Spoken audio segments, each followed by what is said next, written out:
ఆడుదాం ఆంధ్రాలో స్కామ్ జరగలేదని నారాయణమూర్తి గారు కూడా స్ట్రైట్ గా చెప్పడానికి భయపడుతున్నాడు. ఎక్కడ స్కామ్ జరిగిందో మీకు ఒక నిమిషంలో వివరిస్తాను.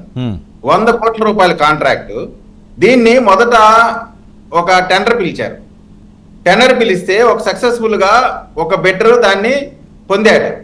పొందిన తర్వాత ఆ బిడ్డర్కి కాకుండా అతనికి ఎటువంటి ఇంటిమేషన్ ఇవ్వకుండా, ఎందుకు అతని టెండర్ని రద్దు చేశారో కూడా చెప్పకుండా నామినేషన్ పద్ధతిలో వాళ్ళకి కావాల్సినటువంటి వాళ్ళ అనుయాయులకి లేదా వాటాదారులకి బైరెడ్డి సిద్ధార్థ రెడ్డి, రోజా ఇద్దరు కలిసి వచ్చిన కాంట్రాక్ట్ ని క్యాన్సిల్ చేసి వేరే వాళ్ళకి ఈ కాంట్రాక్ట్ ఇచ్చారు.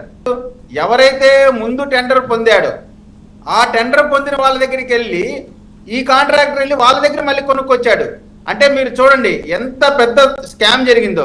దొంగ క్లియర్ గా దొరికిపోయినటువంటి క్రిస్టల్ క్లియర్ కట్ కేసు.